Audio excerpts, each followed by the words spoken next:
안녕하세요. 김훈 의원님, 반갑습니다. 멀리서, 어, 얼굴 볼 수가 없네.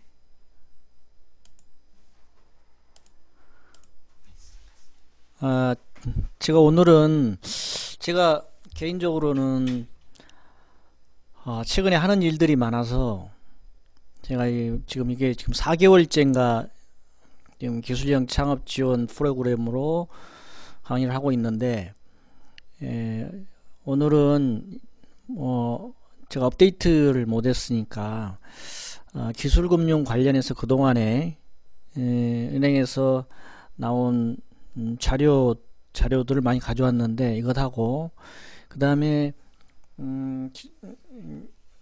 창업 관련 저희는 4사분기에 지금 하고 있는 대출 종료하고 그 다음에 제가 뭐 준비해온 자료는 많은데 시간이 나면 요즘에 빅데이터 얘기 많이 하는데 제가 요즘에 빅데이터 관련해서 강의도 하고 있고 또 강의도 듣고 있고 하고 있고 또 한 가지는 제가 지금 특허법률 사무소의 이사로 뭐 특허법률 사무소의 이사로 지금 근무하고 있습니다. 그래서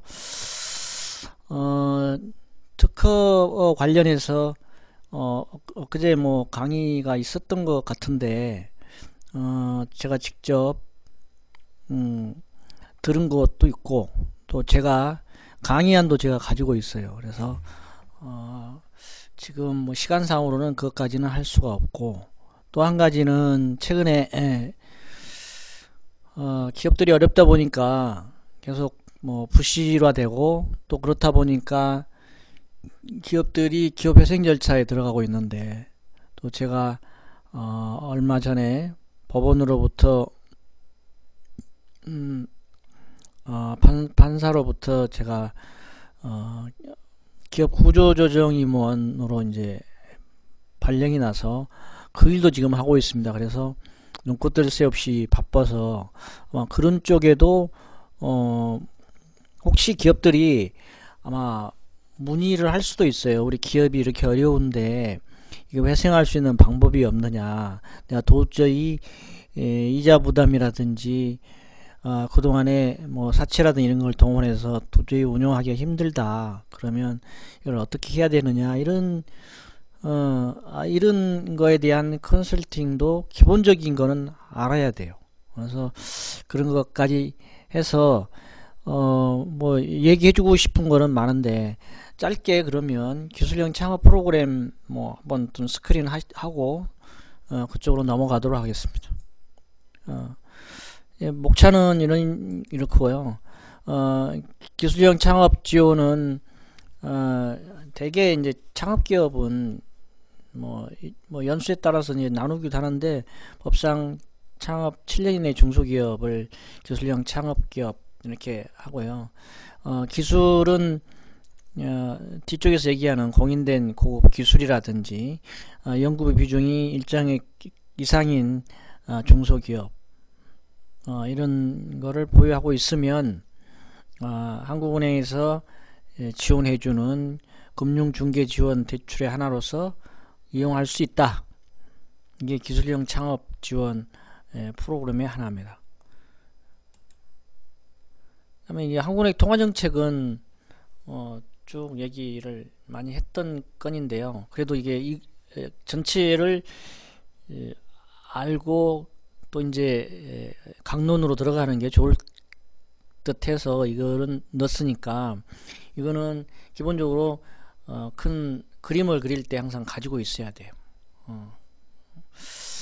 연수신 제도가 기준 금리를 가지고 운영을 한다. 그 다음에 은행에 예치해놓은 예금을 가지고 지준율을 높이고 낮춤으로 인해서 통화량을 조절할 수 있다. 그 다음에 통화안전증권을 발행하거나 그걸 회수함으로 인해서 시장에 통화량을 조절할 수 있다. 이게 이제 가장 크죠. 이게 통화량 조절하는데 커다란 효과가 있고 물론 여수신 금리도 상당히 큰 효과가 있는 거고요. 제일 은행들을 통해서 할 수 있는 거는 여수신 제도, 그 다음에 이제 정부하고 금융기관 간에 할 수 있는 거가 이제 지급 준비율 제도, 그 다음에 이제 정부에서 할 수 있는 제도가 통화안정증권을 발행하거나 하는 제도, 이렇게 크게 있다라는 것을 아시면 전체적으로 요즘 뭐 자금이 어렵다고 하는데 어떤 정책을 정부에서 가져가겠구나, 이런 거. 또 뭐 돈이 많이 풀렸다고 하는데 그러면 어떤 정책을 정부에서 하겠구나.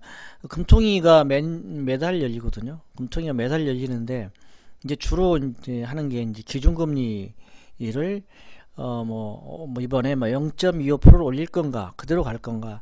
지금 기준금리가 1.25%인가요? 1.25% 같은데 아마 올릴 기세예요. 올릴 기세니까 그만큼 이제 또 이제 돈이 많이 풀렸다는 얘기죠. 많이 풀렸다는 얘기고, 또 이제 그런 경기도 좀 살아나고 하니까 이제 경기 좀 잡으려고 하는 그런 것 같습니다. 지금 최근에 이제 최근에 미국이 리먼 브러더스 2008년인가요? 그 사건 이후에 굉장히 어려웠잖아요. 어려웠는데 미국은 달러라는 강력한 통화를 가지고 있기 때문에 엄청난 돈을 찍어내 가지고 자금을 풀어 가지고 경기를 살렸는데, 최근에 이제 굉장히 경기가 좋아졌어요. 네, 그 좋아진 정책의 하나는 자금을 풀어서 통화량을 늘려서 제로금리에 가까운 이런 그 정책을 편 것도 그게 굉장히 크죠. 그게 큰 거고, 또 하나는 제조업이 기존에는 중국이라든지 이런 곳에 가 있었거든요. 그런데 지금은 미국이 제조업을 다 끌어들인 거예요. 우리나라 지금 자동차 산업, 자동차 회사들이 미국에 많이 나가 있잖아요. 걔들이 그 미국의 넓은 땅덩어리에 그냥 땅을 거의 공짜로 주는 거예요. 그래서 거기서 제조하고 거기 미국 인력을 쓸 수 있도록 하고, 그만큼 이제 거기서 만든 거는 그만큼 이제 또 싸게 공급이 되니까, 그런 정책을 핌으로 인해서 제조업을 다시 끌어들여 온 거예요. 중국과의 그 거리로 인한 운송비라든지 델리버리 시간적인 거라든지 여러 가지 문제점들을 해결할 수도 있고, 또 그동안에 어려웠던 그 제조업에 종사하는 분들을 인력을 활용할 수도 있고, 그래서 아마 제조업을 끌어들이는 게 굉장히 큰 덕을 본 것 같아요. 또 한 가지는 이제 세계를 리드하고 있다 보니까 그런 것도 있겠지만, 미국이 기름, 오일뿐만이 아니고 그 셰일가스가 세계 매장량의 엄청난 양을 차지하고 있기 때문에, 그게 한 4년 동안은 다른 거 안 쓰고 그걸 써도 가동할 수 있을 정도의 어마어마한 매장량을 가지고 있기 때문에, 기존에는 이란, 이라크, 사우디 이런 데서 기름 가지고 장난을 하면 이제 겁을 주고 거기에 따라서 요동치고 그랬는데, 지금은 꼼짝 못 하고 있잖아요. 그만큼 돈 못지않게 그만큼 셰일가스, 기름 이런 것들이 크게 영향을 미치고 있다. 또 한 가지 더 중요한 거는, 제가 이제 한국은행 통화정책 얘기했지만, 금융시장이 그만큼 선진화되어 있기 때문에 그 시장을 리더하고 있다 보니까, 그걸 가지고 여러 가지 정책을 펴다 보니까 미국은 전에는 미국은 이제는 갔다. 이제 시장이 중국으로 넘어왔다. 또 유럽에 EU로 넘어갔다 이랬는데 미국은 건재하는 것 같습니다. 지금은 미국 시장이 굉장히 활성화되어 있고요. 또 이제 트럼프가 취임하면서 또 이제 자국 우선주의 정책을 피다 보니까 굉장히 이제 그 기업을 하시는 분들한테는 굉장히 좋겠죠. 상대적으로 이제 우리나라 같이 이제 이런 열악한 국가에서는 자꾸 FTA 재협상하자 이런 얘기도 나오고 여러 가지 불리할 겁니다. 자국 우선주의 하다 보니까 여러 가지 우리가 그동안에 혜택을 누렸던 부분들이 많이 없어지지 않을까 그런 우려가 있는데 하여간 두고 볼 일이지만 전에보다는 좀 더 불리한 협상이 되지 않을까 하는 생각이 듭니다.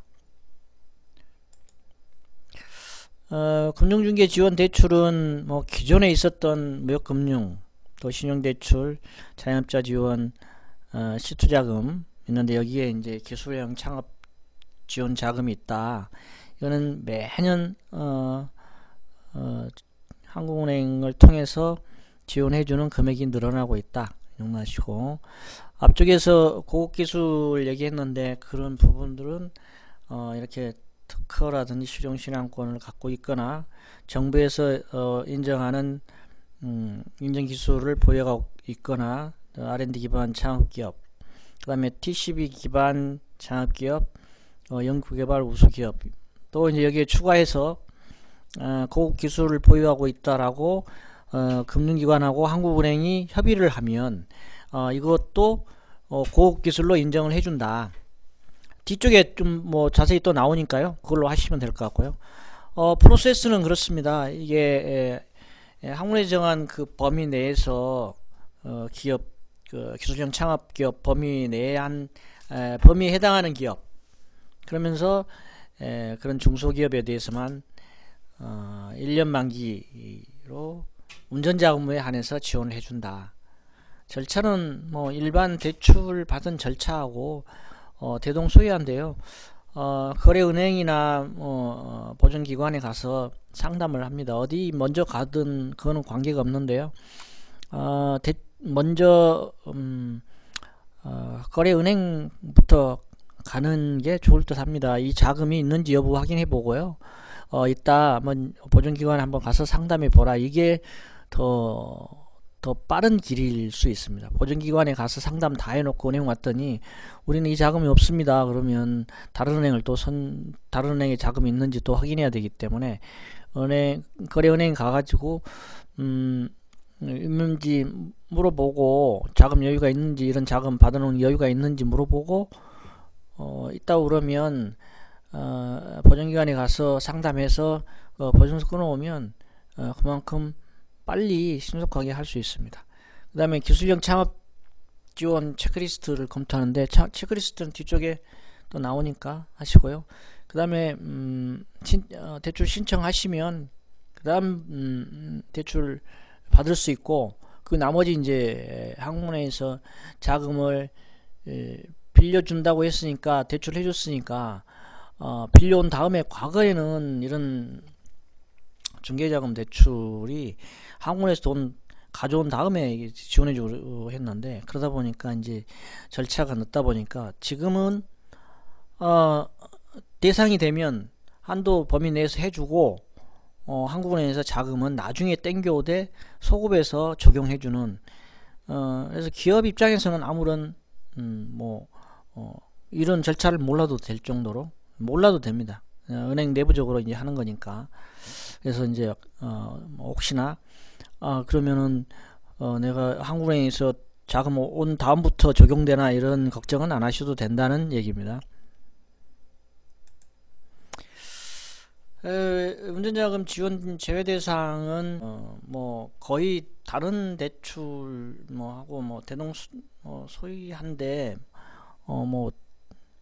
주로 이제 무도장 운영업 이런 특별한 이런 거는 어디선 잘 안 해주는데 여기서는 금융보험업도 안 되고 부동산 임대업도 안 되고 숙박 음식점업 뭐 골프장 스키장 이런 것들이 안 된다. 요 내용은 제외적인 거를 구체적으로 아시려면 이런 가까이 있음 이런 주변에 있다라고 생각되면 은행에 전화 한 통화만 하시면 그 코드별로 나오거든요. 그러니까 코드별로 확인해 보시면 됩니다.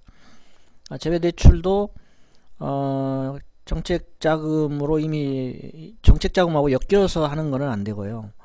흔히 얘기하는 마이너스 통장으로도 안 되는 거고, 그 다음에 뭐 지자체라든지 이런 데서 차입하는 자금들 있잖아요. 그런 것도 안 되고, 외화 대출로도 안 된다 이죠. 그 다음에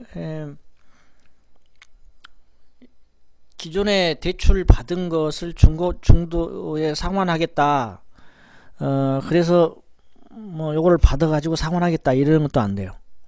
그러니까 기존에 있는 대출이 만기가 도래하는 거는 관계없어요. 만기가 도래하는 거는 관계가 없는데 그것도 1개월 이내에 이렇게 1개월 대출 받기 1개월 전, 대출 받은 후 1개월 이 전후에 만기가 도래한 거는 관계없는데 그 사이에 만기가 도래하지 않은 건데도 불구하고 이 자금을 받아서 비싼 대출을 갚겠다 이런 거는 안 돼요. 그러니까 요령은 이걸 받아가지고 다른 대출을 갚고 싶더라도 이 기간이 지난 이후에 갚으면 돼요. 그건 뭐 충분히 여러분들이 뭐 요령만 있으면 할 수 있는 거고요. 그럼 기존에 이제 자금중개 지원 대출을 받은 대출도 안 되는 거고, 그다음에 대기업 계열이라든지 이런 것도 안 되고, 부도거래처 뭐 폐업 기업 이런 거는 당연히 안 될. 자, 체크리스트 항목 점검을 하겠습니다. 체크리스트 항목 점검은 전에도 쭉 해왔는데 한 번 더 이제 검토한다는 의미에서 다시 한번 해보겠습니다.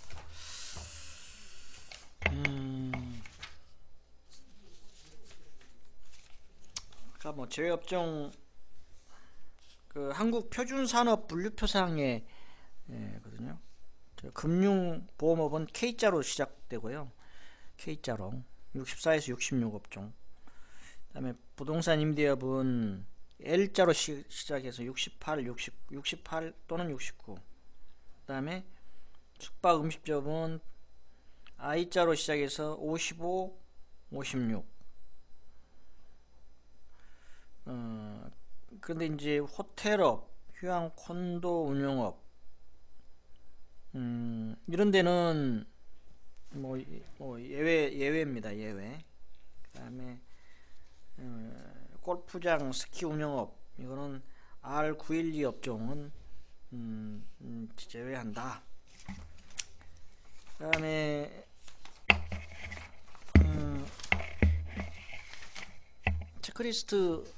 체크리스트 한번 보겠습니다. 체크리스트.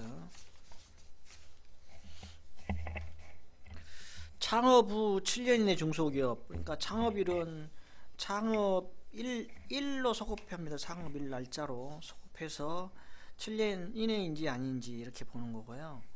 그 다음에 대기업 계열군 주채무 계열 소속인지 아닌지 이걸 보거든요. 그 다음에 공인된 고급 기술을 보유하고 있는지 아닌지. 공인된 고급 기술은 특허권 또는 실용신안권 보유기업. 그러니까 이거는 특허증이나 실용신안증이 있으면 돼요. 그 다음에 정부 및 정부 공인 인정기술 보유기업은 뭐 신기술 인증서, 신제품 인증서, 기술평가 인증서, 그 다음에 이노비즈 기업 확인서. 여러분들 이노비즈 기업 확인서 많이 하고 있잖아요. 그 다음에 그 R&D 기반 창업 기업은 R&D 성공 기술 확인서가 있으면 돼요. 그 다음에 기술력 평가 결과 양호 이상 보증서가 있으면 돼요. 보증 특약에 보면 기술 등급이 4등급 이상 이렇게 표시가 되거든요. 그 다음에 연구개발 우수기업, 그러니까 연구개발비가 매출액의 2%를 초과하는 기업. 2%를 초과하는 거예요. 2% 하면 안 돼. 2% 초과. 그 다음에 대신 서비스업은 0.5% 초과하면 됩니다. 0.5% 초과. 그 다음에 기술 신용 평가 기반 창업기업은 기술 신용 평가서상의 기술 등급 T4 이상 그러면 돼요. 좀 더 자세하게 좀 해드릴까요? 아까 그 다른 거는 뭐 쉽게 이해할 수 있을 것 같고요. 영국 뭐 어떤 인증서 이런 게 없더라도 연구개발비, 그러니까 연구개발 우수기업, 연구개발비가 매출액 2% 초과하는 기업이라고 그랬잖아요. 서비스업은 0.5% 초과고. 그러려면 여러분이 재무제표를 보실 수 있어야 돼요. 재무제표상의 연구개발비는 재무상태표가 있고 손익계산서가 있고 제조원가 명세서가 있잖아요. 요 세 가지를 요 세 가지 중에 개발비, 경상개발비, 연구비 이런 거를 다 더해야 돼요. 근데 대타제표는 옛날에 대타제표죠. 요즘엔 이제 재무상태표라고 그러죠. 재무상태표를 보시려면 이개년도치를 같이 봐야 돼요.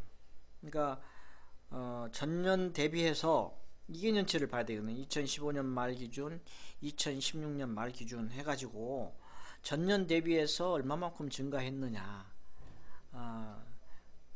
재무상태표는 계속 회사가 처음 태생했을 때부터 지금까지 쭉 끌고 오는 거잖아요. 그래서 개발비가 지난 년도에 비해서 얼마만큼 늘었느냐, 증가액에다가 그 증가액에다가 손익계산서상의 경상개발비, 연구비를 더합니다. 손익계산서는 매년 0부터 다시 시작하잖아요. 그러니까 매출액이 다시 일어나고 영업이익 일어나고 그 다음에 영업의 비용 들어가고, 그러니까 판관비 들어가는 거죠. 영업의 손비, 영업의 이익이 가지고 단기 법인세 차감 전 단기 순이익이 나오고 차감 후에 단기 순이익 또는 손실이 나오는 거죠. 그래서 손익계산서 상의 경상 개발비하고 연구비를 더해요. 그 다음에 제조원가 명세서 상에도 경상 개발비 요 세 개를 더해서 매출액하고 비교를 해요. 매출액은 2015, 2016년도 매출액하고 비교를 해야 되겠죠. 그 다음에 서비스업은 아까 0.5%라고 그랬으니까 똑같은 방식으로 하면 되겠죠. 서비스는 제조원가 명세가 없을 수가 있습니다. 그래서 서비스업은 한국표준산업분류표상의 E, A, B, C, D, E 또 GSN, PSS 업종들이 해당된다. 그래서 이런 거는 여러분들이 기업 재무제표를 확인하는 방법을 알아야 된다. 재무제표를 여러분들이 볼 수 있는 능력이 돼야 기업에 컨설팅을 할 수가 있어요. 단지 뭐 부채가 얼마다 뭐 이런 것만, 매출액이 얼마다 이런 거 정도만 가지고는 여러분이 그 정부 과제 사업 하는데 뭐 기본적으로 할 수 있을지 모르겠지만 기업을 제대로 케어를 해줄 수 있으려면 재무제표를 제대로 볼 줄 알아야 돼요. 볼 줄 안다는 얘기는 이 기업이 뭐 성장성이라든지 안정성 또 수익성 이런 전체적인 툴을 뿐만이 아니고 기업이 자금 회전 자금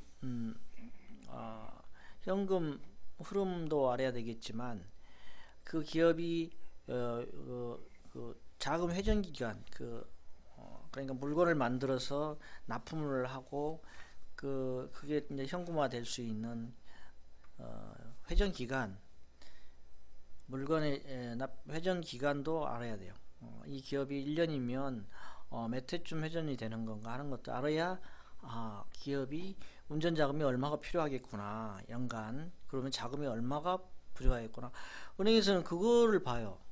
그걸 보고 자금을 지원해 줘야 될 것인지 말아야 될 것인지 판단을 해요. 그렇지 않으면 엉뚱한 기업이 거기서 차입해 가지고 엉뚱한 대로 다른 데 쓰죠. 그런 걸 막기 위해서라도 제대로 이 기업이 이걸 생산하는데 제대로 투여되고 있는지를 보기 위한 거니까 또 아셔야 될 것 같고요. 그 다음에 왜 이렇게 자꾸 넘어가네. 그 다음에 아까 얘기했던 대출일 전후 1개월 이내, 요거는 뭐 아까 설명했으니까 빼고요. 그 다음에 요런 것들이 이제 전부 예스로 판단이 된 다음에, 그 다음에 이제 한국은행에서 그 밑에 보면 한국은행 및 취급은행 점검 사항이 있는데, 이거는 이제 한국은행에서 왜 이거를 점검하냐면 전액 신용대출로 해주고, 또 이제 포괄근담보 운영 여부.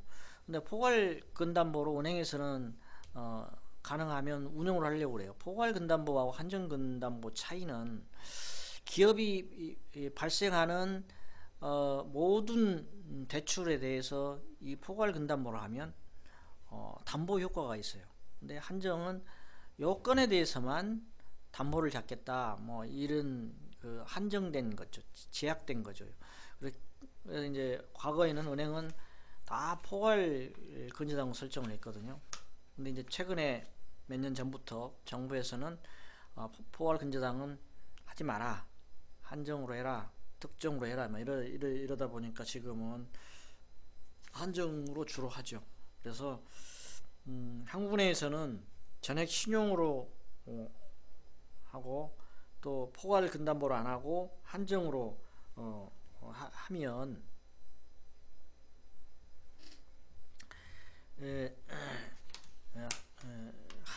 한정 근담보도 운영 안 하면, 이것도 안 하고 전액 신용으로만 했을 경우에는 정부에서 차입을 더 해줘요. 그러니까 지금 방금 얘기했던 기술 창업 1억을 받는다 그러면 5천만 원만 지원해줘, 50% 지원해주거든요. 근데 자금을 주거든요. 그러니까 이 방금 여기 했던 전액 신용으로 해주고 이런 걸로 운영을 안 한다 그러면 75%를 지원해줘요. 그러니까 그만큼 기업들한테 대출을 해주는 금리가 싸다는 얘기죠. 그러니까 이 자금을 전액 이 창업 기술 창업 기업 대상 기업에 지원해주면 기업은 엄청난 저리의 자금으로 할 수 지원해줄 수 있을 텐데, 정부에서 그렇게 안 해요. 이거를 여러 기업들한테 나눠주기 위해서 이렇게 50% 내지는 75%만 지원해줘요. 그러니까 나머지는 해당 은행의 고유 자금을 가지고 믹서해서 대출을 해줘라, 이런 뜻이거든요. 그래서 금리는 한국은행에서 차입해오는 그 금리만으로 지원해주는 것이 아니다 하는 것도 알아두시면 좋을 것 같고요. 이제 신용보증기금의 이 특약문구라고 하는 거는 이제 기술창업 지원 프로그램을 위한 대출입니다. 이런 내용들이 이제 써 있다는 얘기예요. 그래서 이제 그런 내용이고, 그다음에 아까 이제 요런 자료들을, 이제 해당하는 자료들을 Q&A 증빙 서류들을 챙기면 된다 하는 뜻이고, 그 다음에 분할 상환 방식 대출이 가능한가 여부. 그러니까 이제 돈이 있으면 나 미리 갚겠다, 그거 가능한지 여부. 근데 분할 상환 대출은 원칙적으로 안 됩니다. 이거 안 되게 돼 있어요. 일시 상환만 가능하게 돼 있어요. 그래서 마찬가지로 이제 마이너스 통장 대출, 은행에서는 수시로 대출이라고 그러거든요. 근데 이제 여러 이제 국민들이, 그냥 여러 대한민국 국민들이 마이너스 통장 대출 그러면 무슨 뜻인지 아는데, 그래서 수시로 대출, 한도 대출 뭐 이런 거 무슨 뜻인지 잘 몰라요. 은행별로 뭐 이제 수시로 대출이라고도 하고 한도 대출이라고도 하고 용어를 좀 다르긴 하는데, 그래서 이 은행을 이용하시는 분들은 마이너스 통장 대출 이렇게 쉽게 이해를 하죠. 근데 그거는 안 된다. 그러니까 중도 상환도 안 되고 마이너스 통장으로도 안 되고 일시에 상환하는 거 만기되면 그때 한꺼번에 갚는 거. 그러니까 아무리 돈이 있다 하더라도 중도 상환 할 만큼 여유가 있는 기업들이 그렇게 많지는 않을 거예요. 예, 그럴 필요도 없을 것 같고. 그 다음에 우대금리, 우대금리도 이게 특약 특약상에 이렇게 뭐 이것만 일부 적용은 할 수가 없어요. 그 다음에 기존 대출도 대환할 수가 없고요. 기간 연장은 가능은 합니다. 가능한데 이게 아까 앞쪽에서 이제 이거 기한 연장할 때쯤에 창업이 7년이 넘어 버린다든지, 그 다음에 각종 인증서, 확인서 이런 게 유효기간이 지난다든지 이러면 안 됩니다. 그러니까 이걸 이제 연장하고 싶다 그러면 어떤 증빙을 가지고 그 기업이 대출을 받았는지 그걸 확인하고 거기에 맞는 인증서나 아니면은 관련 확인서나 이런 걸 좀 확인을 해보셔야 돼요. 그래가지고 미리 확인을 하셔야지. 또 그 즈음에서 하면 기한이 지나버리면 연체가 되니까 또 한국은행에서 재차입도 해야 되는 거니까 미리미리 체크를 하셔야 됩니다. 한국은행 다른 차입 이것도 중복도 안 되는 거고요. 또 아까 뭐 차입하는 거는 뭐 은행에서 알아서 하는 거니까 뭐 신경 안 써도 되는 거고. 이 정도로 하고요. 제가 준비해온 시간 나는 대로 좀 해주겠습니다.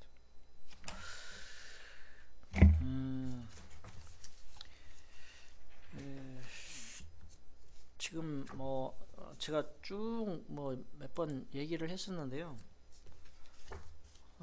창업 지금 기술금융 관련해서 크게 지금 드라이브를 못 걸고 있고, 아마 내년도는 아마 올 연말쯤 되면 굉장히 아마 드라이브를 걸 겁니다. 드라이브를 걸 거니까 어떻게 할지는 아마 연초가 돼야 좀 나올 것 같아서 기술금융에 관련해서는 굉장히 조심스럽게 쭉 이제 자제를 해왔고요.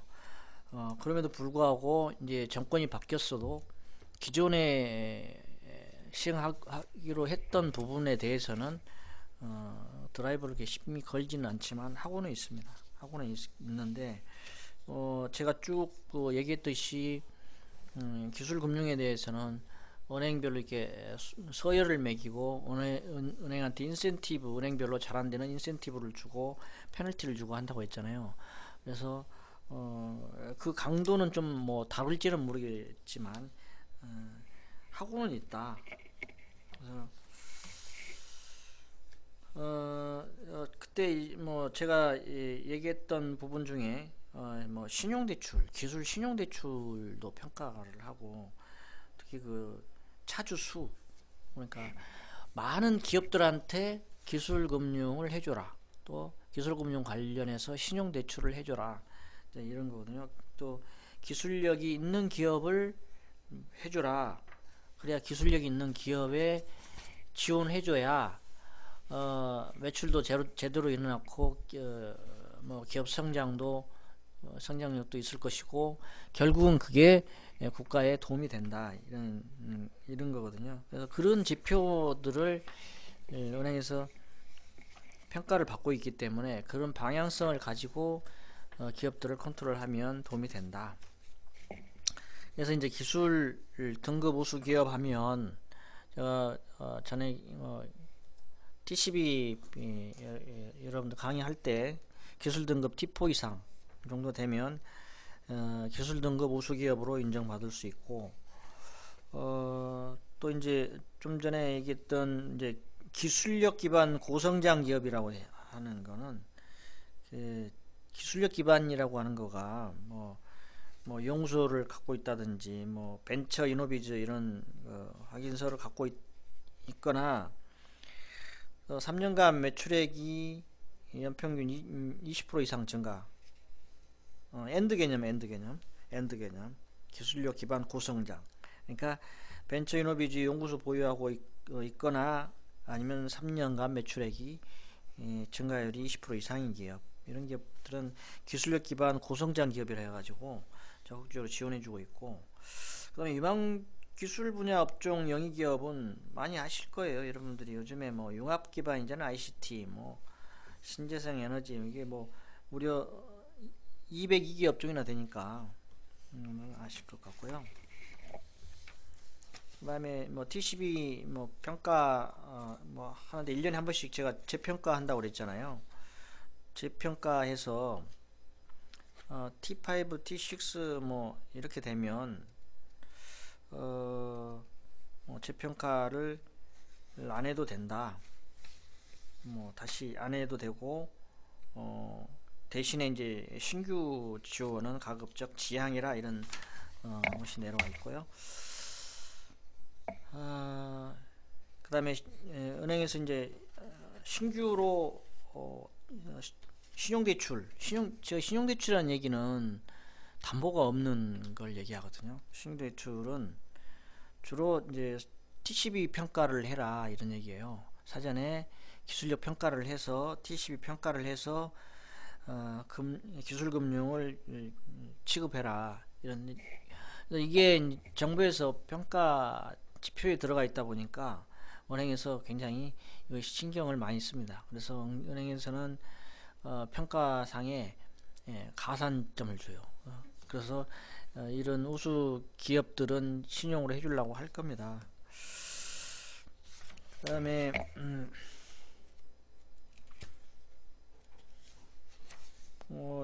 제가 요거는 얘기했는지 안 했는지는 모르겠는데, 기보하고 4차 산업혁명 선도기업에 대해서 보증서를 발급해주고, 은행에서는 이거에 관련해서 보증료를 지원을 해줍니다. 보증료를 은행에, 아니 기업에. 그 다음에 보증기관에서, 기보에서도 보증료를 2.5에서 0.5% 감면을 해줘요. 그래서 은행에서는 기업에 보증료를 매년 0.2%씩 5년간 1%를 지원을 해주고, 기보에서는 보증료를 0.2%에서 0.5%, 기업에 따라서 보증료를 감면을 해줍니다. 그리고 보증서도 90% 이상 보증서를 끊어주기 때문에 기업에 뭐 담보가 없으니까 뭐 담보 가져와라, 이런 은행에서 이런 얘기 않고요. 이 보증서 끊어오면 은행에서 큰 저항 없이 10%는 은행에서 리스크를 안고 그냥 해줍니다. 거의 뭐 이 정도로 해오면, 지원 안 해주는 경우는 기업이 특별하게 어떤 문제가 있다, 정말 뭐 그런 특별하게 문제가 있으면 기보에서도 안 끊어줬을 거예요. 뭐 이런 기업들은 다 해준다. 이 자금이 5월달부터 시작됐는데 1조 5천억이었기 때문에 아마 뭐 다 소진되지는 않았지 않았을까. 지금도 있을 겁니다. 있을 건데, 여기에 그 대상이 뭐 창업 7년 이내 기업, 뭐 여기 7년 이내 기업들, 그 다음에 숙련 창업기업이라고 되어 있는데, 숙련 창업기업이 뭐냐면 동일업종 5년 이상 경력을 보유한 숙련 인력이 창업한 기업. 이 숙련 인력이라는 게 참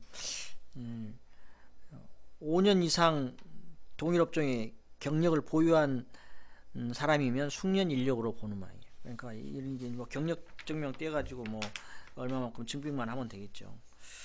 그 다음에 대학기술 사업화 지원, 유테크밸리 기업도 지원 대상이고, 그 다음에 R&D 기업, 뭐 R&D는 뭐 연구 개발 또 뭐 사업화 준비, 사업화 단계 이렇게 그 R&D 기업들은 단계별로 자금이 쭉 필요하잖아요. 단계별로 쭉 필요한데 그때마다의 단계별로 자금 지원을 해준다.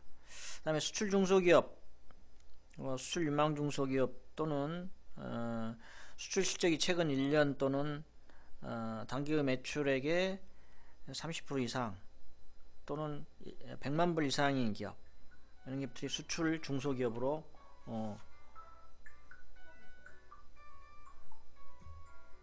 죄송합니다. 네, 좀 이따 전화 드리겠습니다. 그 다음에 그 지식재산 IP 보유 기업, 제가 나중에 시간 나면 하려고 했던 그제 지식재산의 이해와 뭘로 해가지고 좀 뭐 한 걸로 보이는데, 뭐 이런 지식재산을 보유한 기업도 해주고 있다. 좀 전에 얘기했듯이 90% 이상 보증서를 기보해서 끊어주게 돼 있고요. 그 다음에 이거는 뭐 운전자금만 아니고 시설자금도 해주고 있다. 네, 거기에 보증 특이하게 보면 이렇게 4차 산업 선도기업 육성을 위해서 지원하는 것이다. 그 다음에 뭐 지식재산 협약 보증이다, 아니면 보증료 지원이다. 그러니까 지식재산 관련 기업이 아닌 경우는 이 표현이 빠지고 보증료 지원 협약 보증이다 이런 표시를 해주고 있습니다. 그래서 좀 전에 얘기했듯이 다른 것보다 우대해 주는 거가 이제 기보에서는 보증서 비율이 보통 많이 끊어줘야 85% 해주잖아요. 근데 이제 90% 이상 해주겠다.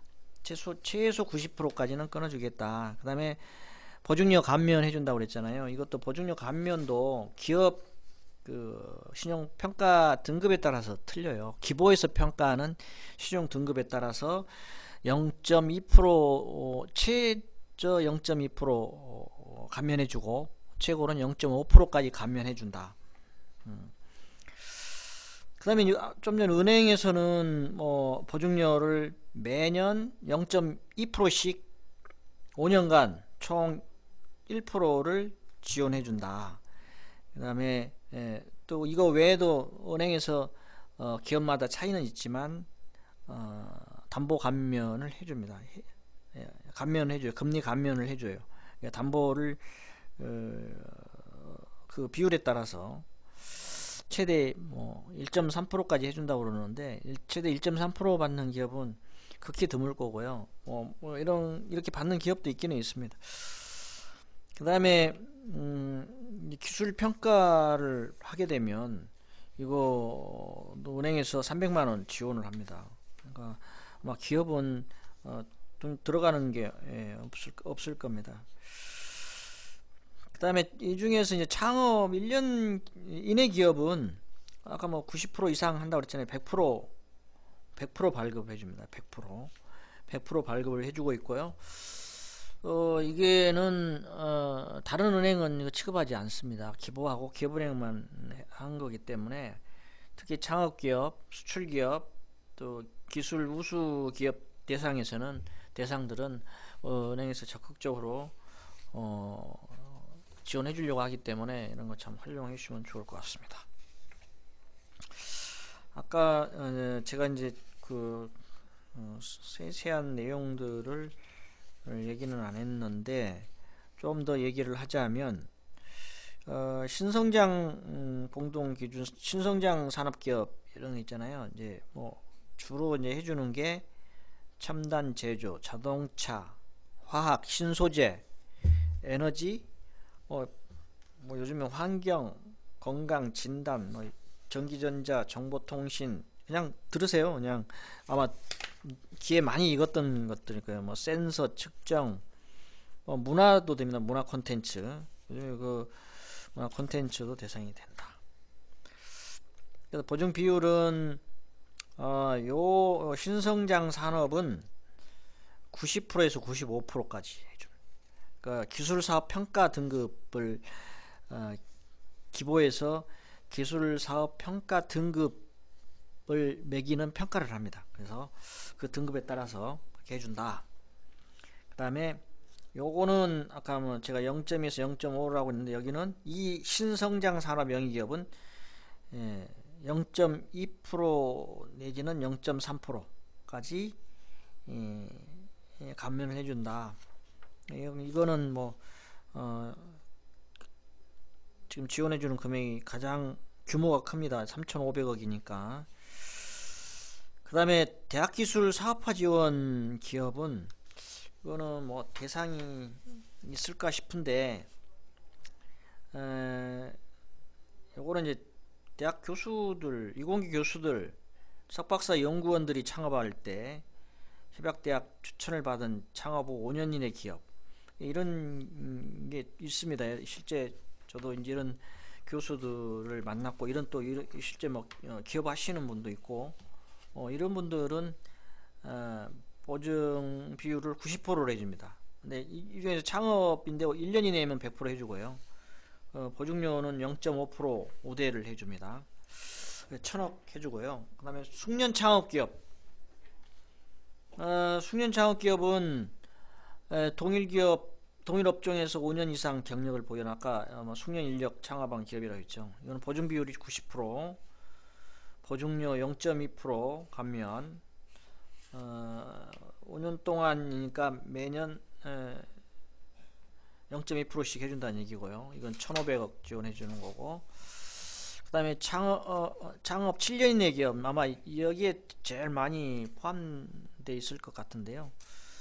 창업 7년 이내 기업 중에서도 또 청년 창업이 있고, 청년 창업이라고 하면 실제 그 원화가 만 19세 이상에서 만 39세 이하, 39세까지 이게 이제 청년 창업 기업 대상이죠.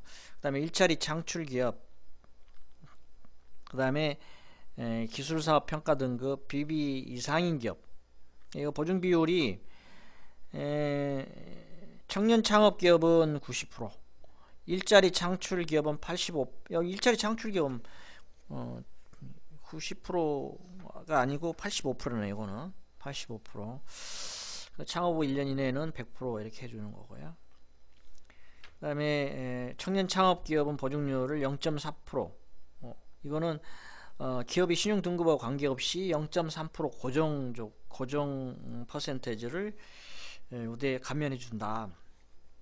그 다음에 일자리 창출 기업은 고용 증가율에 따라서 0.1%에서 0.4%까지 감면해 줍니다. 그러니까 과거 1년 전 대비해서 상시 근로자 수가 10% 이상 증가한 기업, 그 다음에 또 기보에서 요구하는 일자리 창출 요건 검토표라고 있습니다. 이거 갖고 있는 건 아닌데 그 표에 의해서 몇 프로 감면해 줄까 하는 거는 정해져 있습니다.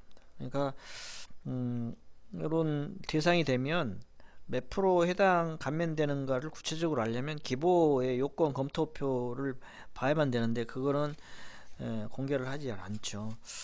그 다음에 기술사업 평가 등급 BB 이상인 기업 0.3%에서 0.5% 감면을 해준다. 그 다음에 R&D 기업, 요거는 R&D를 통해서 연구개발을 하거나 사업화를 추진 중인 기업에 대해서 개발 사업화 준비 단계에는 보증 비율이 95%, 업력, 이거는 아까 창업 후 1년 이내는 거의 100%였는데 이거는 업력 5년 이내면 100% 해주는 거고요. 사업화 단계는 90%가 아니고 85% 해주는 거고요. 대신에 5년 이내에 R&D 성공 판정 과제 기업은 95%까지 해줍니다. 그러니까 뭐 R&D 사업을 해도 뭐 실패하면 실패도 괜찮다고 하는데 이런 자금들을 제대로 좀 받으려면 성공해야 다음에 또 과제 사업 기회도 있을 것이고 이런 우대도 많은 혜택을 볼 수 있고 그렇습니다. 다음에 보증료 우대는 0.3%씩 5년 동안 받을 수 있고 공급 규모는 1,000억원. 그 다음에 수출 중소기업 수출 중소기업에 대해서 최근 1년 매출액의 30% 이상이 수출 실적이 있거나 100만 불 이상인 기업입니다. 이때 보증 비율은 90%, 창업 1년은 100%, 보증료는 0.2%씩 5년 동안, 공급 규모는 2천억. 그 다음에 이제 IP 평가 보증, 지식재산이죠. 지식재산을 개발 완료 후 사업화하는 기업 중에서 기술사업화 평가 등급이 B등급은 나와야 된다. B등급 이상이 돼야 된다. IP를 개발 완료해서 사업화하려고 하는 기업인데도 사업화 평가 등급이 B등급도 안 되면 못 해주겠다. B등급도 안 되면 어디 가도 뭐 아무것도 안 해줄 겁니다. 기보뿐만이 아니고 은행도 마찬가지예요. 은행도 신용등급이 B등급이 최하등 대출해 줄 수 있는 최하 등급이거든요. 최하 등급. B 밑으로 대출은 안 되고요. B등급 뭐 신설 기업들은 거의 B등급 정도 나와요. 이제 신설 기업이야 이제 뭐 어쩔 수 없이 그 등급밖에 나올 수 없는 구조지만 기존의 기업들은 B등급 나오면 이거는 뭐 대출도 현실적으로 좀 어렵습니다. 이런 기업들은 보증 비율이 90%고요. 사업화 평가 등급이 BBB 그러니까 트리플 B 이상이면 95%.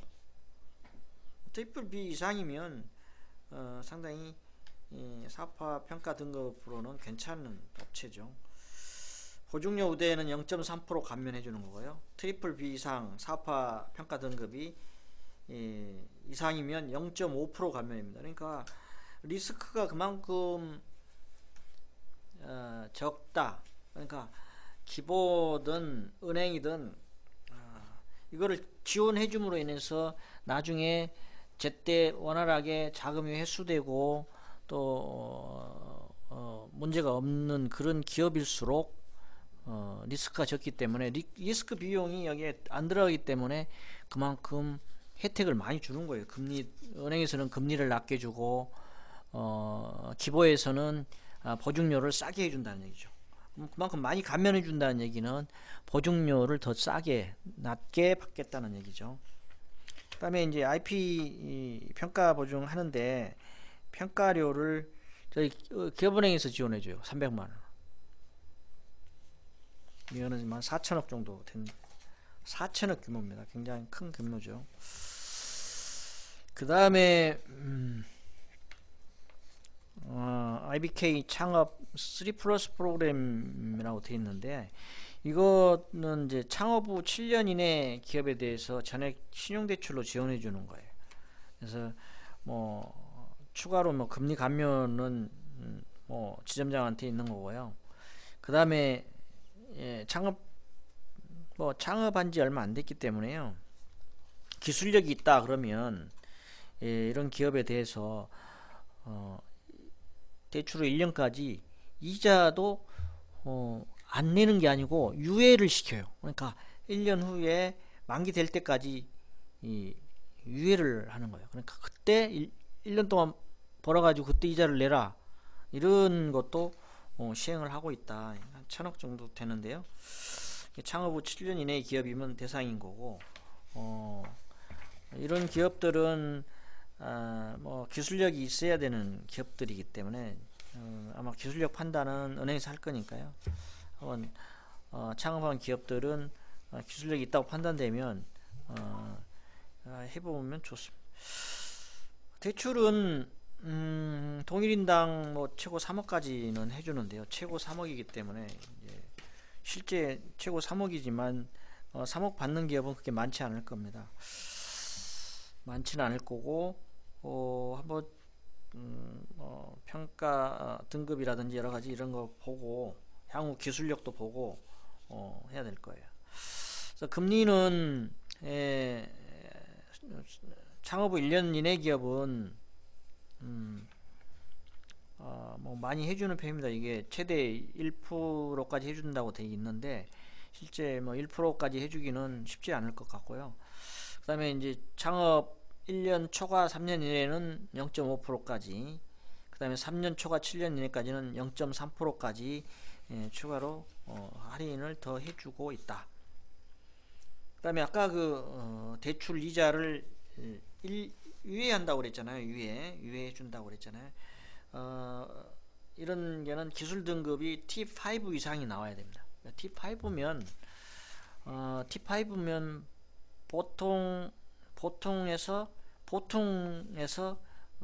우수 쪽으로 그 등급이거든요. 중간 등급의 중간 이상인 등급이기 때문에 기술력을 보유하고 있는 기업은 이런 기술 등급 평가를 한번 받아보는 것도 괜찮을 것 같습니다. 그래서 이제 은행에서는 이자 유예 같은 거 할 때는 유예 신청 확인서를 은행에서 자사라고 할 겁니다. 내가 1년 후에 뭐 이자를 안 내는 게 아니고 이자를 내는데 1년 있다가 이자를 내겠다, 만기 때 이자를 내겠다, 이런 내용이거든요. 좀 전에 한국은행 제가 기술 창업 프로그램 얘기했잖아요. 요거는 IBK 3 플러스 프로그램 요거는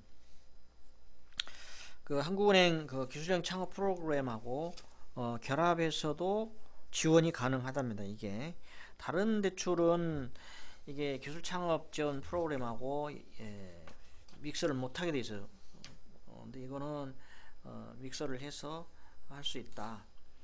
그래서 창업 후 7년 이내 기업에는 한국은행 창업 기술지원 프로그램으로도 나갈 수 있고, IBK 창업 3 플러스 프로그램으로도 나갈 수 있다. 그러니까 이런 거 같이 받을 수 있으면 더 많은 자금을 받을 수가 있겠죠. 그 다음에 아까 IBK 성공 창업자금 3 플러스 기본적인 거는 아까 얘기를 했고, 성공 창업 관련해서 대출 내용의 대출 대상만 좀 얘기를 해드리겠습니다. 창업 후 7년 이내 기업이라고 하는 거는 맞고요.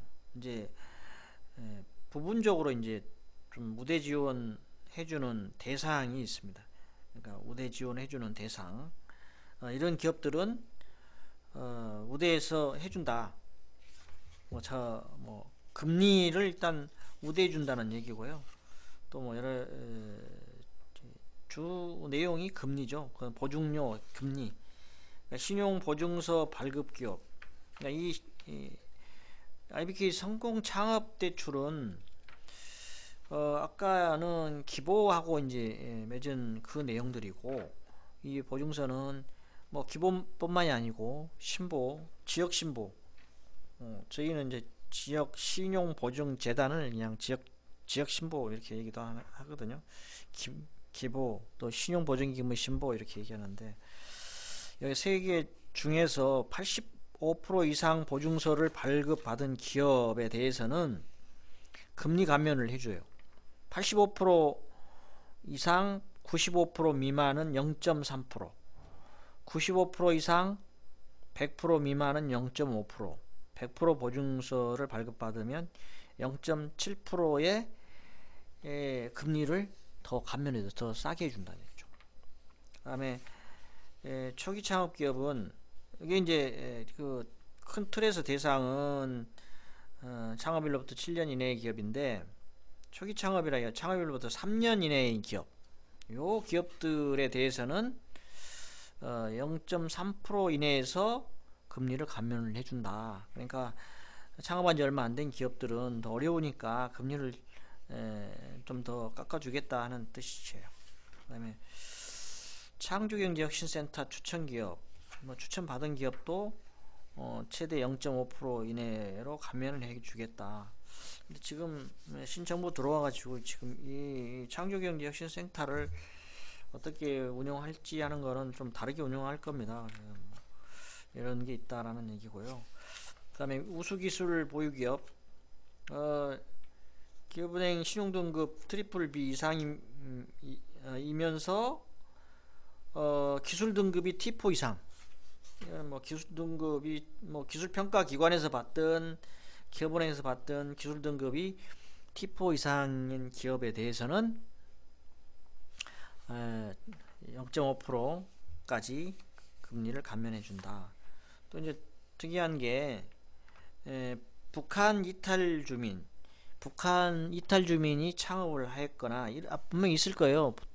또 이제 북한 이탈 주민들이 창업하는 경우도 봤고, 또 북한 이탈 주민을 대상으로 정규 직원으로 50% 이상 채용한 기업이 있어요. 그러니까 정부에서 이 북한 이탈 주민들을 직원으로 채용하면 혜택들이 많이 있더라고요. 이런 데는 또 대출을 받아도 최대 0.5%까지 금리를 감면해 주겠다. 그러니까 이렇게 그 창업기업에 대해서 혜택을 준다 얘기고요. 그 다음에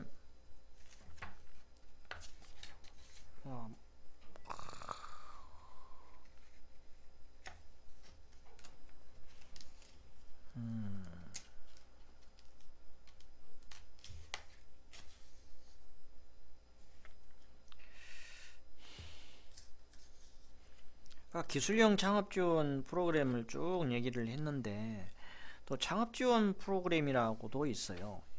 창업지원 프로그램은 이제 이거하고 좀 다르죠. 이거 다른데, 기술형 창업지원 프로그램은 기술력이 바탕이 돼서 이제 해주는 것이고요. 그냥 창업지원 프로그램은 기술력은 없더라도 창업한 기업에 대해서 지원해 주는 건데요. 창업지원 프로그램은 상시 근로자가 5인 이상이어야 된다는 제한이 있어요. 그 다음에 창업 후 7년 이내에는 중소기업은 마찬가지고요. 그 다음에 차입 한국에서 빌려오는 거는 아까 제가 몇 프로라고 얘기를 하는데 0.5%로 빌려오거든요. 근데 아까 뭐 한 50% 빌려온다고 그랬잖아요. 아까 일정 요건이 되는 거 전액 신용대출로 뭐 해주거나 이러면 75%고 나머지 50% 했는데, 창업 지원 프로그램은 25%만 한국은행에서 차입을 해줘요.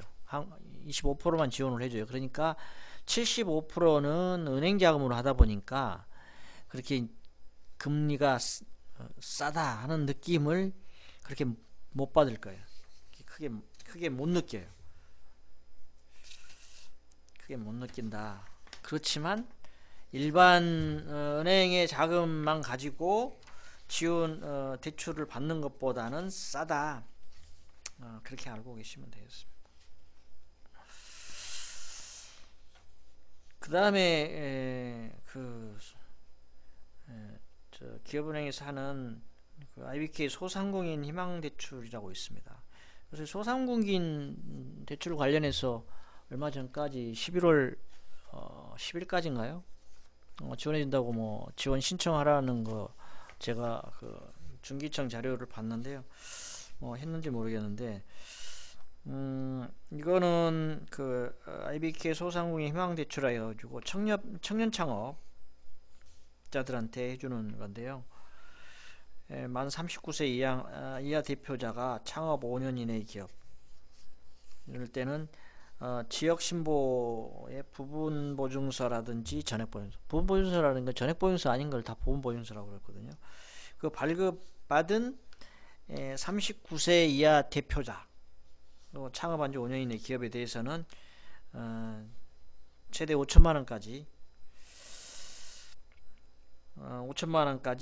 대출을 해준다. 단 신보나 기보 보증 금액을 포함해서는 최대 1억까지 해주겠다. 금리는 금리는 이게 그 코리보라는 금리를 적용하거든요. 코리보라는 금리를 적용하기 때문에 좀 뭐 어려울지 모르니까 이건 넘어가겠습니다. 이게 이제 금리를 이 코리보 금리에다가 가산하는 게 있어요. 이게 이제 만기일시냐 분할 상환이냐 뭐 1년짜리냐 뭐 5년짜리냐 이거에 따라서 그 다음에 이제 신용 등급에 따라서도 다 틀리기 때문에 여기까지는 뭐 알 필요는 없을 것 같고요. 이 대출은 이제 장점이 중도 상환 해도 거기에 따른 페널티가 없어요. 그게 큰 장점이죠.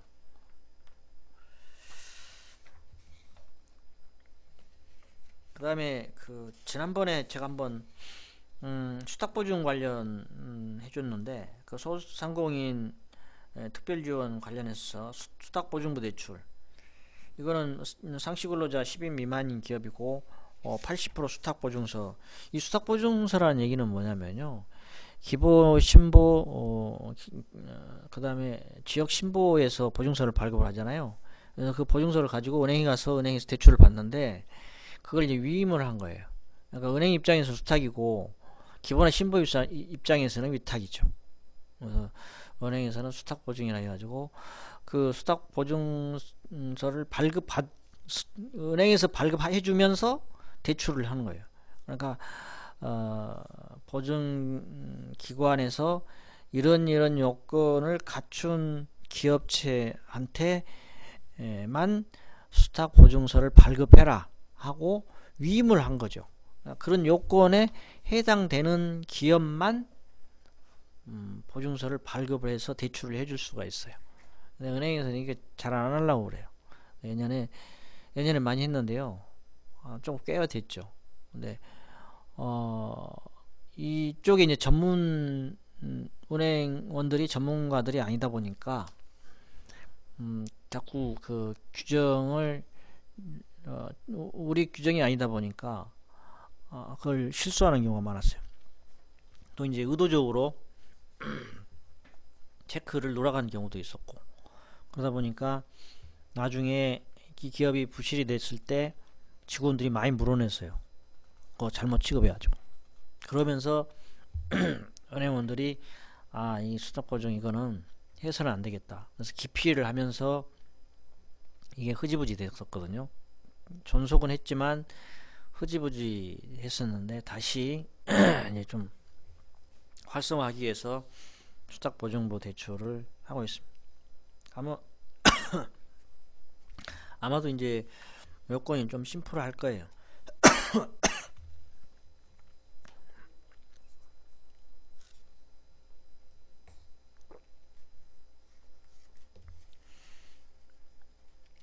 이 수탁보증부 80% 하면 1% 금리 감면을 해줘요.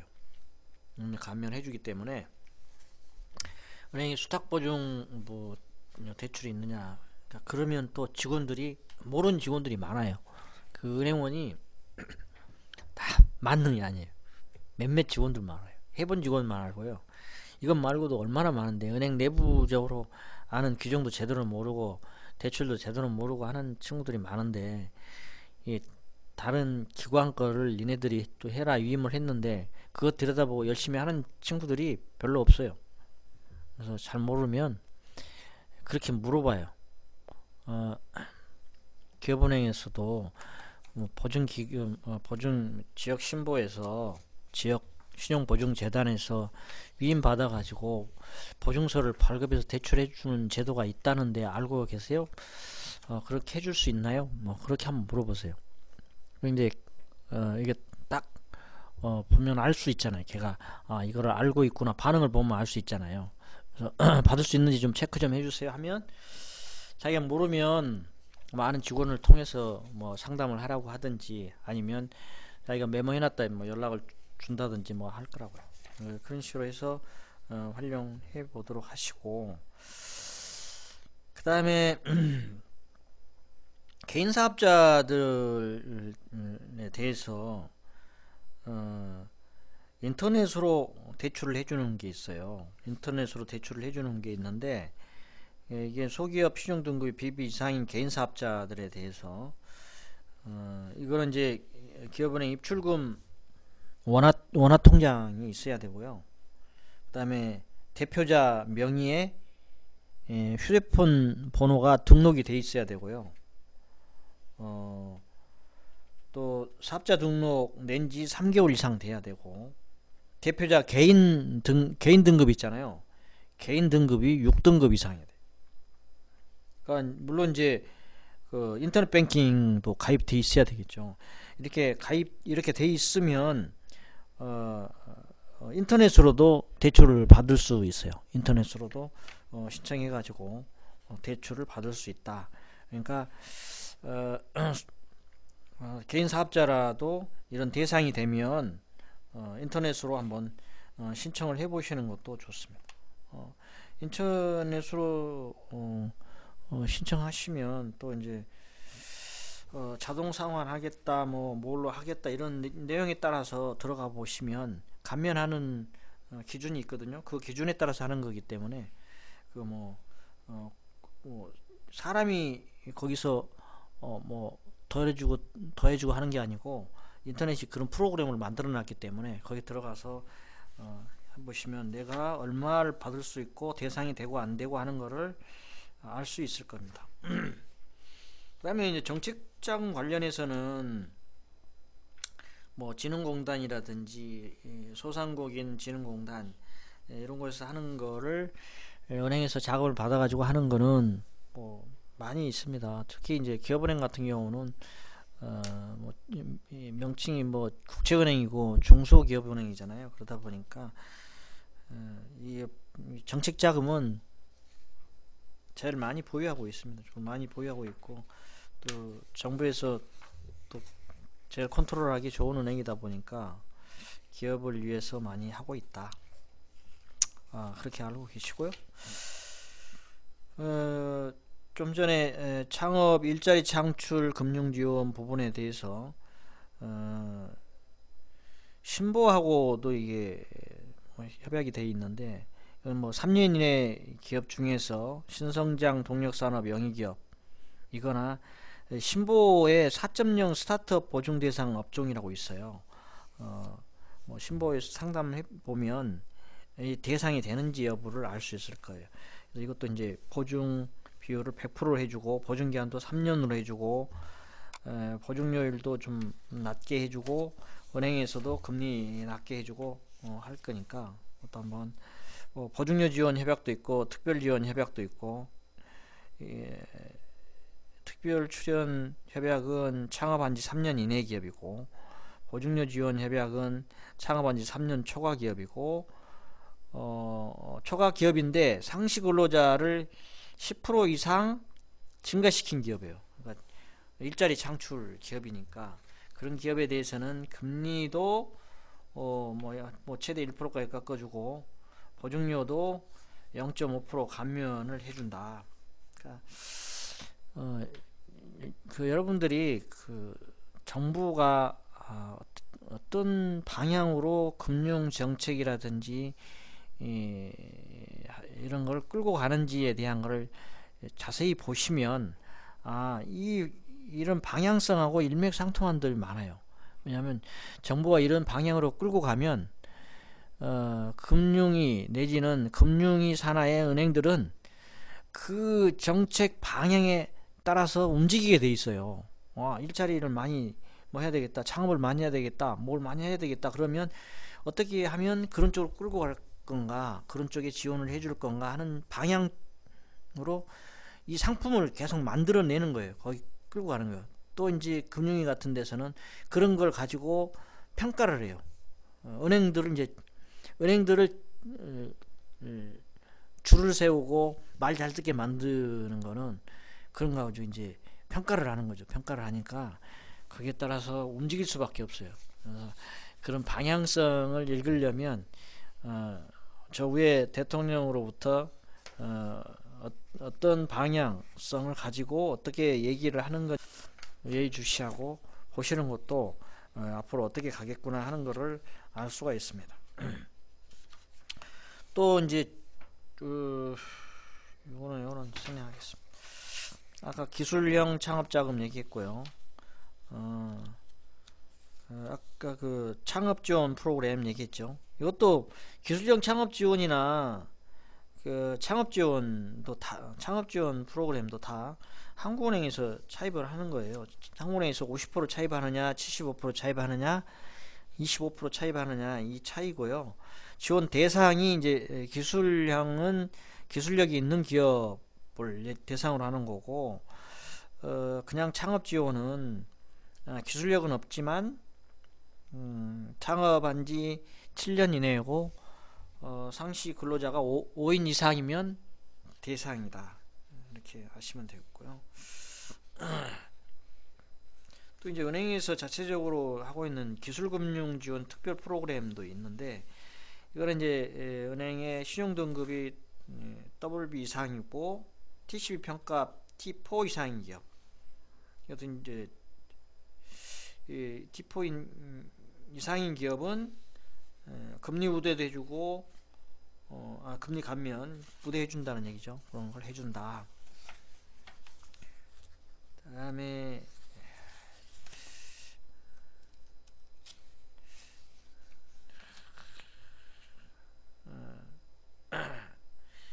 지자체 해박대출도 작년에는 몇 번 했던 것 같은데요.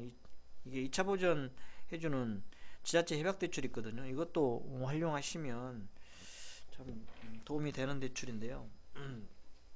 이제 뭐 금년은 거의 다 갔으니까 이거는 대부분 소진이 됐거든요. 대부분 아마 일부 지자체에서 남아있는 데가 있을지 모르겠는데 아마 거의 뭐 연도 다 되니까 뭐 이건 뭐 초창기에 소진이 많이 되니까 이런 자금이 있으니까 뭐 항상 매년 어떤 자금 어떤 싼 자금이 있다라는 거를 여러분들 체크를 해 놓으셨다가 그런 걸 적기에 활용하시기 바라겠습니다.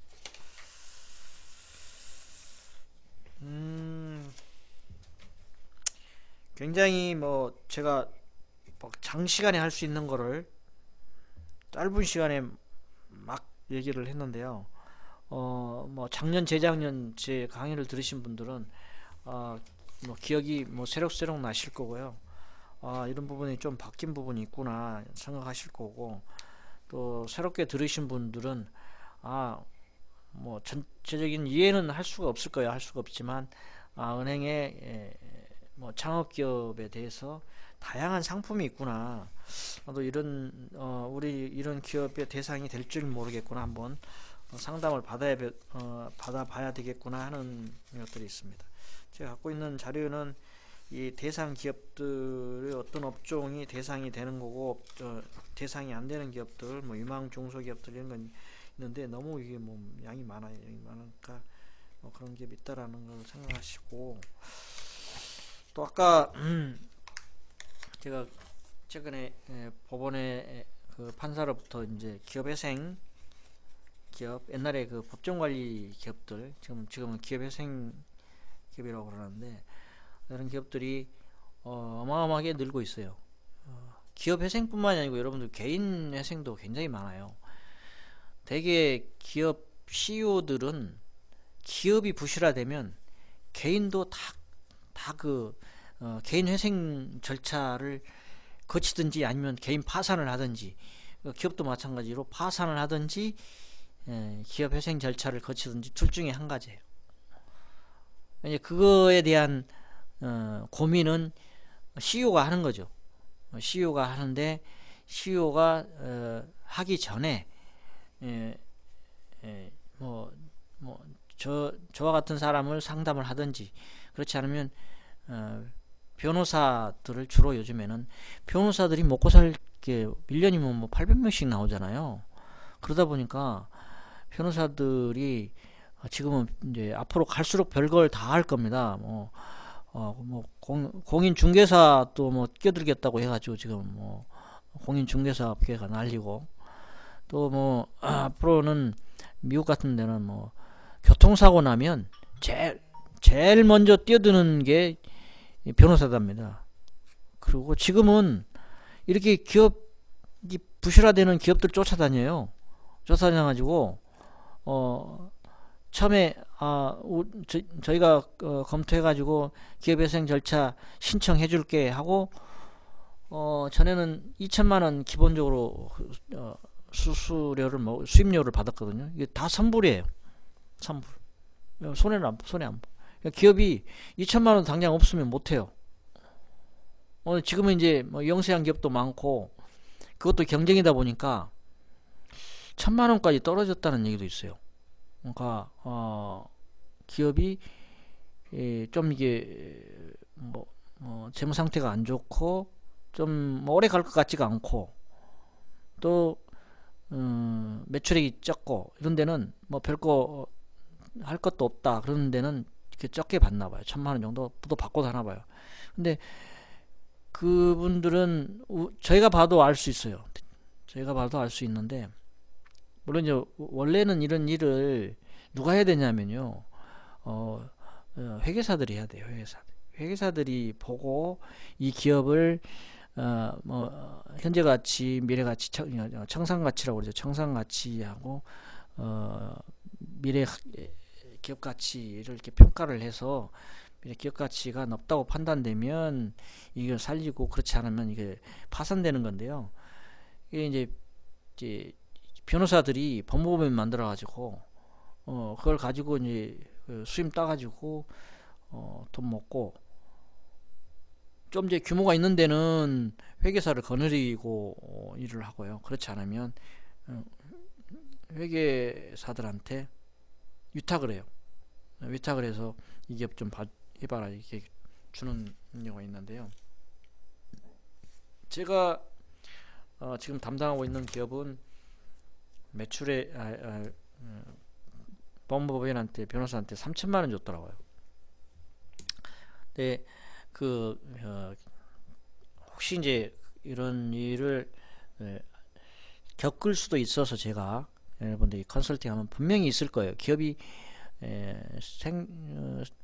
특히 창업 기업들은 그렇게 뭐 존속 기간이 오래 가지 못하고요. 아까운 기업들이 꽤 있어요. 그런 기업들은 사장의 의지에 따라서 살릴 수도 있거든요. 그런 기업이 있으면 정말 잘 상담을 하셔가지고 그런데 이제 문을 두드리게 되는데 보면 알 수는 있어요. 이 기업이 살 수 있을 건가, 파산하는 게 나을 건지. 어쩔 수 없이 이제 기업이 기업 회생 절차를 들어가는 기업, 안타까운 기업들도 많이 있죠. 제가 가 있는 그 기업도 좀 안타까운 기업 중에 하나예요. 기업 중에 하나인데 살 수 있을지 여부는 다시 이제 법원에서 다시 이제 선임된 회계법인이 이제 조사를 나오게 돼 있죠. 조사를 나오고 뭐 채권 신고하는 절차가 있고 또 그다음에 시부인 작성하는 절차가 있고 그다음에 이제 이렇게 이제 조사하는 조사위원이 와서 조사하는 기간이 있고 그 통과돼야 이제 뭐 기본적인 거 통과되고 그다음에 뭐 최종 뭐 법원에 인가가 나야만이 이 기업이 뭐 10년 동안 끌고 갈 것인지 말 것인지 결정이 되는 건데 그 전에 뭐 기업 청산 가치가 더 높게 나와버리면 바로 파산이에요. 바로 파산이. 개인도 마찬가지죠. 개인도. 그래서 올해 3월인가요? 올해 3월 달에 하도 이게 파산하는 기업도 많고 개인도 많다 보니까 여러분들 아시잖아요. 뭐 연예인들도 뭐 개인 파산했다고 뭐 하는 연예인들 많이 나오잖아요. 개인 파산도 굉장히 많습니다. 그래서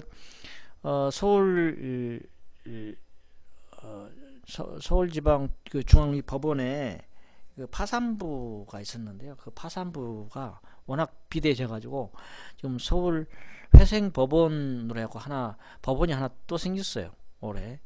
그래가지고 거기에 별도 법원이 생겨서 거기서 지금 처리를 하고 있거든요. 그래서 여러분들이 케어를 하다가 궁금한 거 혹시 그런 거 접하면 뭐 저한테 뭐 미리 한번 전화를 주셔도 좋고요. 또 잘 아시는 뭐 변호사 있으시면 그 의뢰해도 되는데요.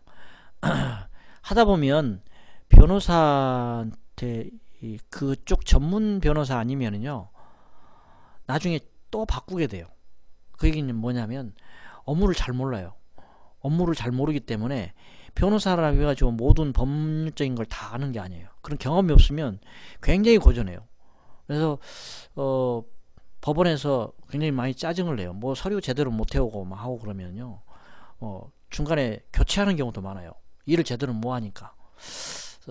그리고 처음에 그 법무법인하고 뭐 아무 법률 지식이 없다 보니까 그냥 해주겠습니다. 뭐 어디까지 해주겠습니다 하면은 그래 내가 부족한 점을 많이 채워주는구나 하고 딱 해놓고 보면 그 내용이 너무 부실해 가지고 내가 여기까지만 해준다고 했잖아요. 그러면 뭐 그 다음에 할 능력이 안 되면 또 돈을 요구한다든지 또 부실한 일 처리가 돼 가지고 제대로 회생이 안 되는 그런 경우도 생길 수 있으니까요. 그런 경우 있으면 이걸 해주시고, 그 다음에 너무 많아가지고 제가 뭐 다 못하겠네. 그 다음에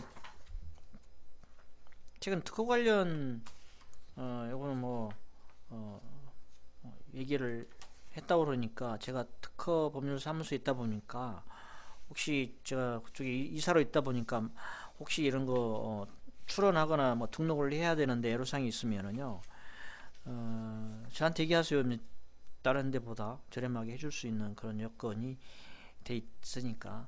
근데 제가 뭐 특허 뭐 이렇게 뭐 소개한다고 해가지고 저한테 메리트가 있는 건 아니고, 저는 원래 이제 거기 뭐 지난번에 회장님한테는 얘기는 했지만은 기업하고 대학하고 저희 특허법률 사무소 이렇게 3자 간에 맺은 정부 사업이 있어요. 그 사업들을 하는 거고요.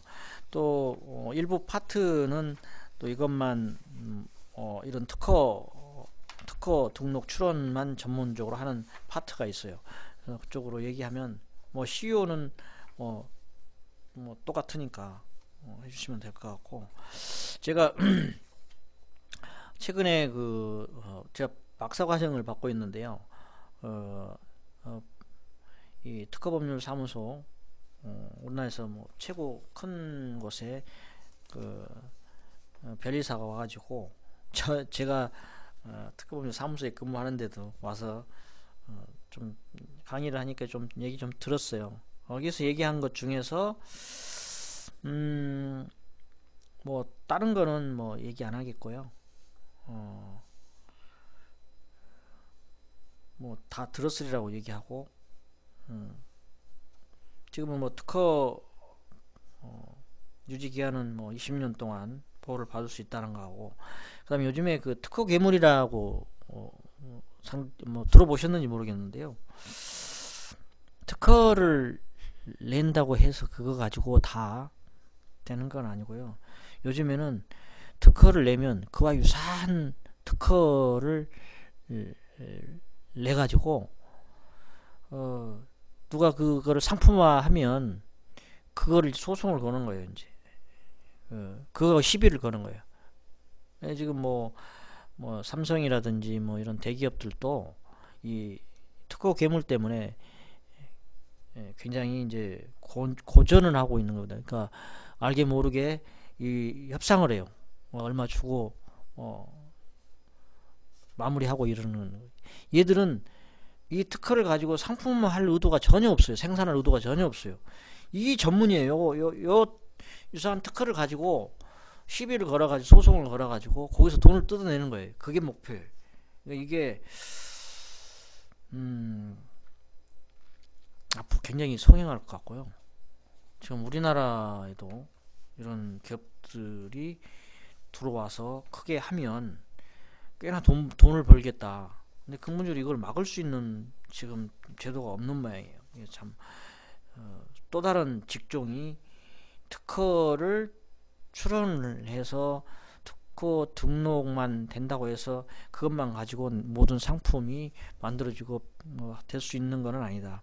상품화 돼가지고 나와서 얘들이 이걸 가지고 시비를 걸면 상당히 곤욕스럽다는 얘기를 하고요. 얘기 들었는지는 모르겠지만 특허는 출원을 하면 18개월 이후에 공개된다는 거 또 아실 것 같고, 그 다음에 지금 출원을 하면 출원해서 등록을 하면 우리나라의 경우는 보통 한 500만원 정도 특허 출원 비용이 되고요. 그 다음에 매년 이게 그 관리 비용이 있어요. 관리 비용이 한 15만원에서 20만원 정도 든다고 얘기를 하는데 좀 사안에 따라서 좀 다른 것 같기는 하고요. 또 해외 출원도 하잖아요. 해외 출원. 그 국내 출원만 해가지고는 방어가 안 돼요.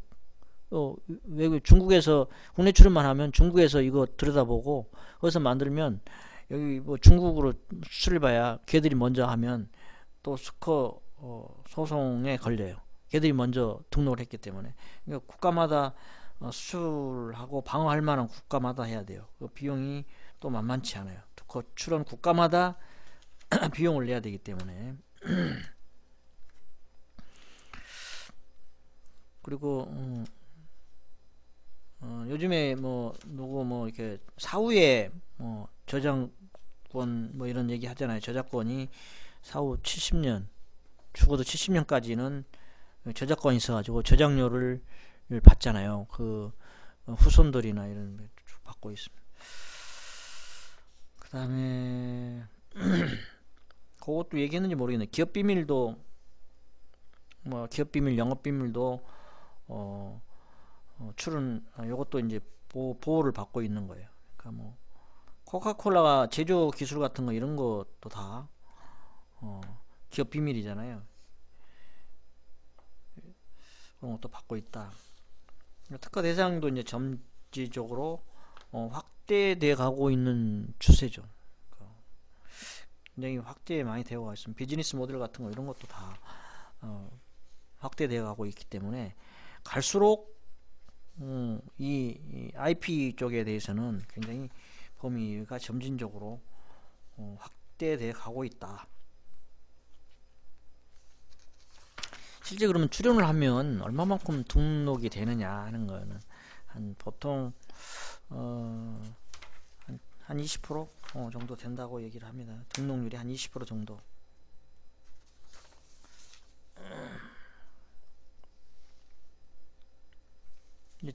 최근 이제 그런데 이제 저희 나라는 이게 특허 시장이 활성화 안 돼 있기 때문에 이게 기술을 보유하고 특허를 보유하고 있는 기업이나 개인이 이거를 자유롭게 사고 팔 수 있는 그런 시장이 형성이 제대로 안 돼 있어서 좀 안타까우기도 하는데, 외국에는 이런 것들이 참 잘 돼 있고 지금 이제 대학을 중심으로 해서 이런 기술 이전을 해서 대학의 수익 사업으로도 지금 지금 좀 돼 가고 있는 그런 추세다. 앞으로는 이게 특허 기술 시장이 활성화 될 겁니다. 그렇게 돼야 됩니다.